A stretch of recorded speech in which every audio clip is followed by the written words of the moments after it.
अयोध्या राम मंदिराशी जोडलेलं एक असं प्रकरण सध्या समोर आलंय ज्यानं संपूर्ण देशाचं राजकीय आणि सामाजिक वातावरण ढवळून निघालेलं आहे। राम मंदिरातील दागिन्यांच्या कथित चोरीचा आरोप आणि त्यानंतर राजकीय वर्तुळात झालेली खळबळ आणि कालच पार पडलेली राम मंदिर ट्रस्टची अत्यंत महत्त्वाची बैठक, या सगळ्या घडामोडींमुळे अनेक प्रश्न निर्माण झालेले आहेत। राम मंदिर ट्रस्टचे सरचिटणीस चंपत राय आणि अनिल मिश्रा यांनी खरोखरच राजीनामा का दिला? कोषाध्यक्ष गोविंद गिरी महाराजांनी चंपत राय यांना साधे भोळे म्हणत क्लीन चिट दिलेली आहे का? आणि सगळ्यात महत्त्वाचं म्हणजे जे आरोप आधी ट्रस्टवरती होत होते ते आता अचानक विरोधी नेते अखिलेश यादव यांच्यावरती कसे उलटवले जात आहेत? हे टिन्नू यादव यांचं प्रकरण नेमकं काय आणि 900 कॉलचा दावा कोण करतंय? आजच्या या व्हिडिओमधून हे सगळं जाणून घेऊयात। नमस्कार, मी अमोल किन्होळकर, आपण पाहत आहात महाराष्ट्र टाइम्स ऑनलाईन। काही दिवसांपूर्वी राम मंदिरातील काही मौल्यवान दागिन्यांची चोरी झाल्याचा आणि त्यामध्ये गैरव्यवहार झाल्याचा आरोप करण्यात आला होता।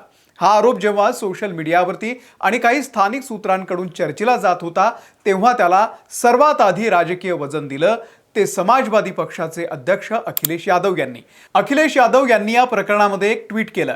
मुख्य प्रवाहातील मीडियानं सुरुवातीला याकडे दुर्लक्ष केलं होतं, पण विरोधी पक्षनेत्याच्या ट्विटनंतर राष्ट्रीय माध्यमांनी या बातमीची गंभीर दखल घेतली। चौफेर दबाव वाढल्यानंतर उत्तर प्रदेशचे मुख्यमंत्री योगी आदित्यनाथ यांनी तातडीनं पावलं उचलत या प्रकरणाच्या चौकशीसाठी एक SIT म्हणजे विशेष तपास पथक स्थापन केलं। पण इथे एक मोठा ट्विस्ट आहे जो कालच्या बैठकीनंतर समोर आला। ट्रस्टचे कोषाध्यक्ष गोविंद गिरी महाराजांनी खुलासा केलाय, SIT स्थापन होणार आहे आणि ही चौकशी होणार आहे याची पूर्वकल्पना चंपत राय यांना आधीपासूनच होती। म्हणजेच प्रशासकीय पातळीवरती पडद्यामागे खूप आधीपासूनच हालचाली सुरू होत्या, ज्याची माहिती ट्रस्टच्या वरिष्ठ पदाधिकाऱ्यांना होती। चोरीचे आरोप उजेडात आल्यानंतर 6 जून रोजी म्हणजे काल सोमवारी पहिल्यांदाच श्री राम जन्मभूमी तीर्थक्षेत्र ट्रस्टची बैठक पार पडली। अपेक्षेप्रमाणे ट्रस्टचे सरचिटणीस चंपत राय आणि सदस्य अनिल मिश्रा यांचा राजीनामा या बैठकीमध्ये मंजूर करण्यात आला। राम मंदिर आंदोलनाचे प्रमुख चेहरे राहिलेल्या या दोन मोठ्या नेत्यांना पदावरून दूर व्हावं लागणं ही खूप मोठी घडामोड आहे। पण या राजीनाम्यानंतर जी पत्रकार परिषद झाली तिनं या प्रकरणाला एक वेगळं वळण दिलंय। पत्रकार परिषदेमध्ये ट्रस्टचे कोषाध्यक्ष स्वामी गोविंद गिरी महाराज मीडियाच्या समोर आले। त्यांनी चंपत राय यांची बाजू घेताना एक महत्त्वाचं वक्तव्य केलं। ते म्हणाले, चंपत राय हे अत्यंत साधे आणि भोळे व्यक्ती आहेत, त्यांच्यावरती झालेले आरोप निराधार आहेत। हे वक्तव्य म्हणजे एक प्रकारे चंपत राय यांना ट्रस्टकडून दिलेली क्लीन चिट आहे। गोविंद गिरी महाराजांनी चंपत राय यांना वैयक्तिकरित्या सज्जन म्हटलं असलं तरी त्यांनी त्यांची चूकही जाहीरपणे मान्य केली। ते म्हणाले की चंपत राय यांनी ज्या लोकांवरती इतकी वर्ष आंधळा विश्वास ठेवला त्यांनीच ट्रस्टचा विश्वासघात केला। एवढ्या मोठ्या पदावरती असताना इतका दीर्घकाळ निष्काळजीपणा आणि सावधगिरीचा अभाव असणं ही एक अत्यंत गंभीर बाब आहे आणि ते घडायला नको होतं। गोविंद गिरी महाराजांनी एवढ्यावरच न थांबता ज्या दागिन्यांची चोरी झाल्याचा आरोप केला जात होता त्यातले काही प्रमुख दागिने थेट मीडियाच्या कॅमेऱ्याच्या समोर आणून दाखवले। त्यांनी स्पष्ट केलं की मंदिरातील दागिने सुरक्षित आहेत आणि चोरीच्या केवळ अफवा पसरवल्या जात आहेत। पण इथे एक महत्त्वाचा प्रश्न उपस्थित होतो, जर दागिने सुरक्षित आहेत आणि चंपत राय हे साधे भोळे आहेत तर मग त्यांचे राजीनामे मंजूर का करण्यात आले? आणि जर हे केवळ अफवांचं पेव होतं तर माध्यम आणि विरोधकांवरती दोष का ढकलला जातोय? ट्रस्टनं लोकांच्या मनातील संशय दूर करण्यासाठी आणि मंदिराची प्रतिमा जपण्यासाठी राजीनामे स्वीकारले असले तरी अंतर्गत पातळीवरती बचावात्मक पवित्रा घेतलेला आहे। कालपासून मीडिया आणि सोशल मीडियावरती एक नवीन वाद उफाळून आलेला आहे। राम मंदिर चोरी प्रकरणाच्या आरोपाचा बाण आता आधी ट्रस्टवरती चालवला जात होता, तो आता थेट अखिलेश यादव यांच्यावरती उलटवण्यात आलेला आहे। आरोप केला जातोय की टिन्नू यादव नावाच्या या व्यक्तीसोबत अखिलेश यादव यांचे तब्बल 900 कॉल झालेले आहेत। आता हा टिन्नू यादव कोण आहे? तर चोरीच्या प्रकरणामध्ये, राम मंदिरातल्या चोरी प्रकरणात आणि मंदिराशी संबंधित वादग्रस्त घडामोडींमध्ये या व्यक्तीचं नाव संशयाच्या भोवऱ्यात आहे। तो चंपत राय यांचा ड्रायव्हर होता, खास माणूस होता, तिजोरीच्या चाव्याही त्याच्याकडेच होत्या। सध्या तो अटकेत आहे। या टिन्नू यादवचा संबंध आता अखिलेश यादव यांच्याशी जोडला जातोय। हे आरोप प्रामुख्यानं सत्ताधारी पक्षाचे IT सेल्स, काही उजव्या विचारसरणीचे राजकीय विश्लेषक आणि सत्ताधारी पक्षाशी जवळीक असणारे मीडिया चॅनल्स लावून धरतात। अधिकृत सूत्रांनुसार एसआयटीच्या तपासामध्ये काही कॉल डिटेल्स जे आहेत ते समोर आले असल्याचा दावा केला जातोय, ज्याचा आधार घेऊन विरोधकांना लक्ष्य केलं जात आहे। अखिलेश यादव यांच्यावरती आरोप केला जातोय की त्यांनी राम मंदिर आणि ट्रस्टची प्रतिमा मलिन करण्यासाठी, राजकीय फायदा उठवण्यासाठी या संपूर्ण चोरीच्या कथेला फूस लावली किंवा ती वाढवून सांगितली।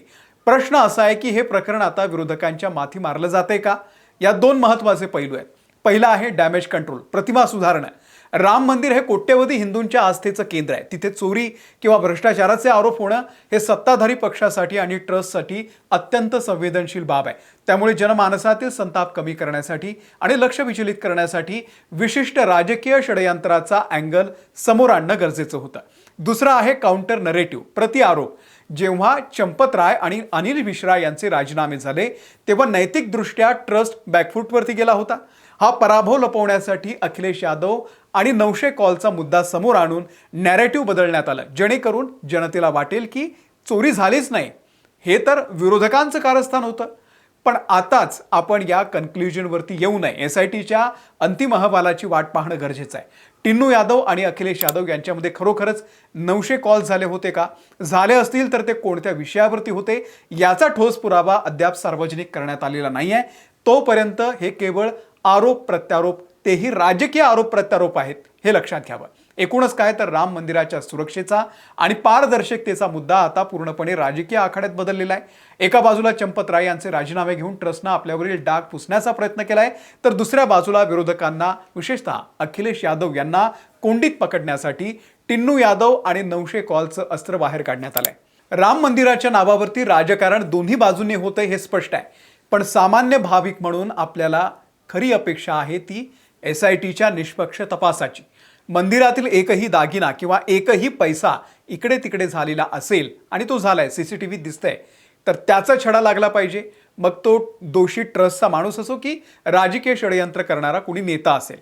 चंपत राय आणि अनिल मिश्रा यांच्या हकालपट्टीनंतर किंवा राजीनाम्यानंतर सर्वात मोठा प्रश्न हा होता की आता राम मंदिराचा कारभार कोण पाळणार आहे। यावरती ट्रस्टनं तातडीने निर्णय घेत कृष्ण मोहन यांची अंतरिम सरचिटणीस म्हणून आता हंगामी महासचिव म्हणून नियुक्ती केलेली आहे। कृष्ण मोहन हे आधीपासूनच ट्रस्टचे सदस्य आहेत आणि आता चंपत राय यांच्या जागी मंदिराच्या दैनंदिन कामकाजाची आणि प्रशासनाची संपूर्ण जबाबदारी त्यांच्यावरती सोपवण्यात आलेली आहे। तुम्हाला या सगळ्या प्रकरणाबद्दल नेमकं काय वाटतंय?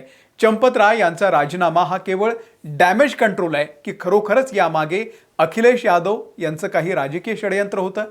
तुमच्या प्रतिक्रिया आम्हाला कमेंट बॉक्समध्ये नक्की कळवा। हा व्हिडिओ माहितीपूर्ण वाटला असल्यास लाईक करा, शेअर करा आणि अशाच सखोल विश्लेषणासाठी आमच्या महाराष्ट्र टाइम्सच्या यूट्यूब चॅनलला तुम्ही सबस्क्राईब करायला विसरू नका। आम्ही फेसबुकवरती आहोत, आम्ही इंस्टाग्रामवरती सुद्धा आहोत, तिथेही आम्हाला फॉलो करायला विसरू नका। धन्यवाद।